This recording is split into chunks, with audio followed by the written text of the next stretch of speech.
August 21, 2021. In dreams, I saw a house. This house was very beautiful. It was very tastefully decorated on the outside. While I was looking at it, I saw that some people arrived in a minivan and, also, a young man arrived in a large car, separate. I saw when the people got out of their respective cars and entered the house. I was ordered to enter this, and like that I did. There, I noticed that there was a lot of disorder and I was ordered to put that house in order. So I said, "Oh, Lord, with all these people walking around in their different activities inside the house, how can I organize it?"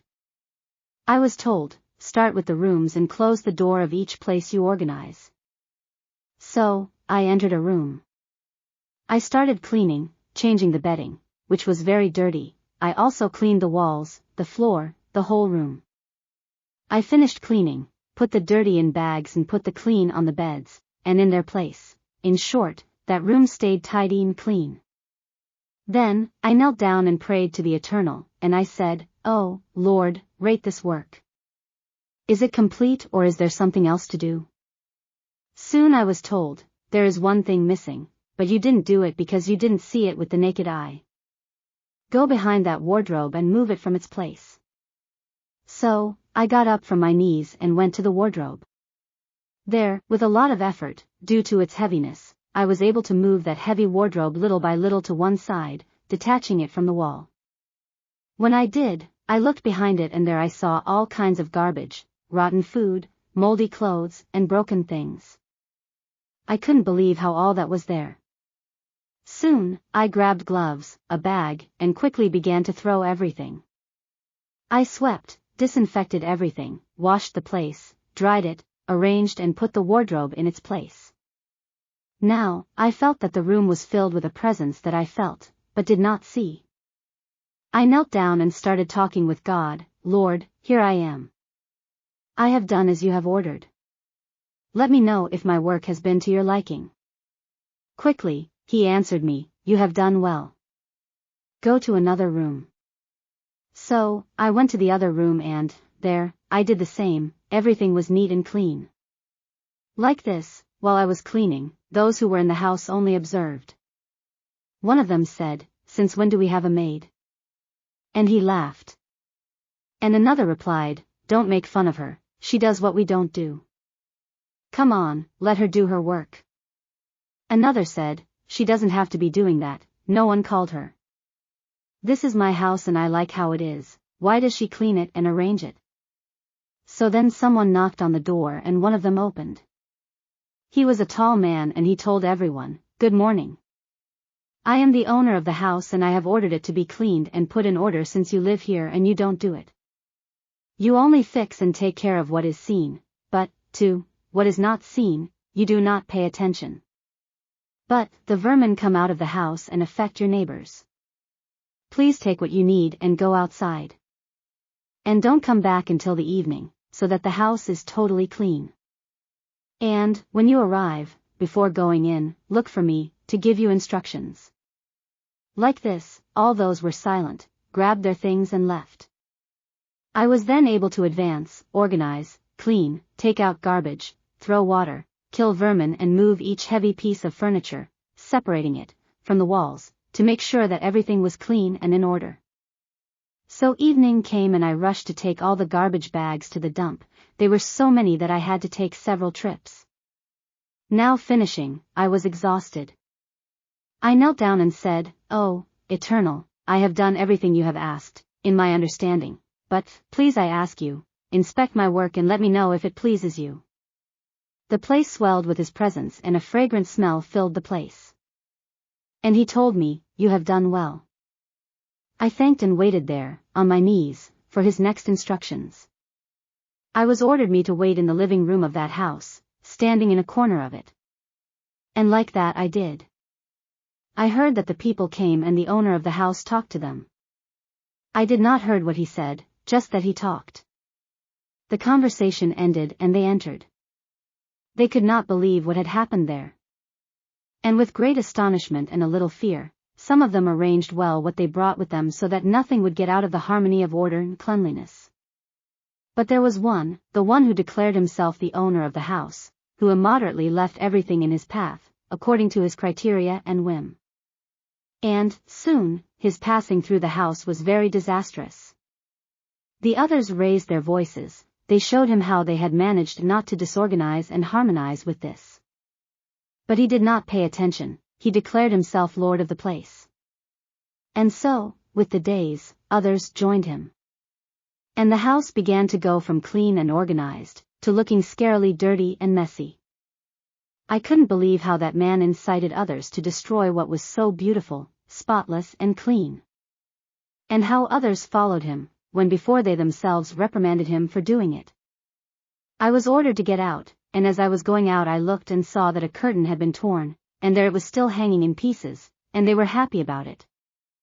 I was told, stand outside the house. I did it like that. And I was told, look, they all have already come out, but when they come back like this you will tell them, everyone who crosses through this door will be at their own criteria, because the owner will come soon to evaluate the house. And, when he sees what you have done after he had seen the final work he commissioned, all who are there will be guilty, and you will be guilty of judgment. They all listened. Only one returned to the door, and did not want to enter, and went another way. The others, laughing, entered. These were drunk, and one to the other they said, the owner come? If he comes only every 7 years and recently, he came. This woman is crazy. Don't listen to her. I was shocked and scared, but they were there laughing and mocking. The one who thought was the owner told the others, let's go in and go to sleep. Like this, they entered, despite the warning. I was told, then, to withdraw from the house, and like that I did. I stopped at a bowshot and was indicated not to lose sight of that house. Late in the evening, I sat down under a leafy tree to rest my legs. There, I leaned against that big and leafy tree, it was so comfortable, that place, that I fell asleep.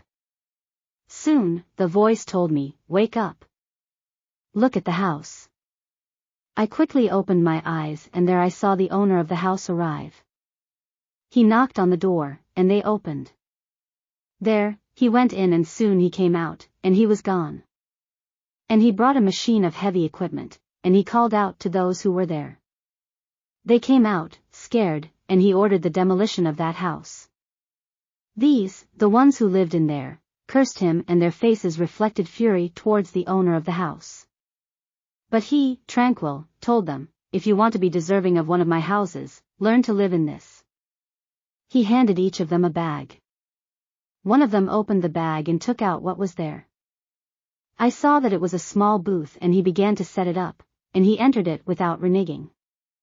But, the others seeing this, furiously threw it to the ground and left. And I didn't see them anymore.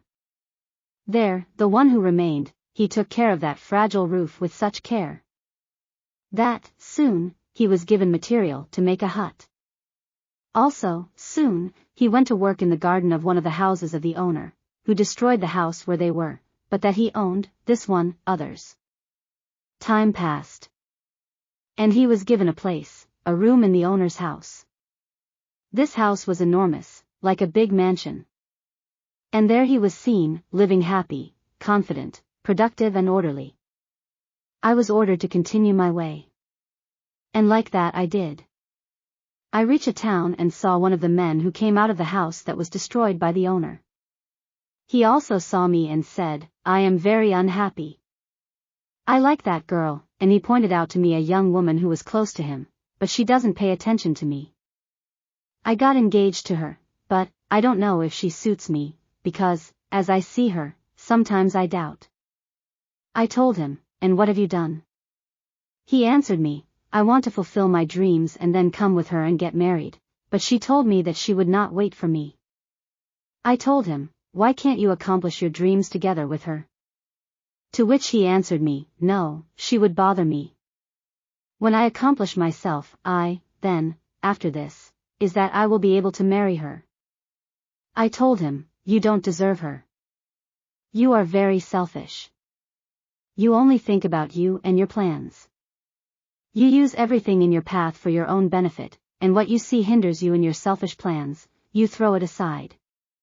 You say you love her, but you only love yourself, and this you believe that she will give you happiness, but you will only run a path of unhappiness and destruction.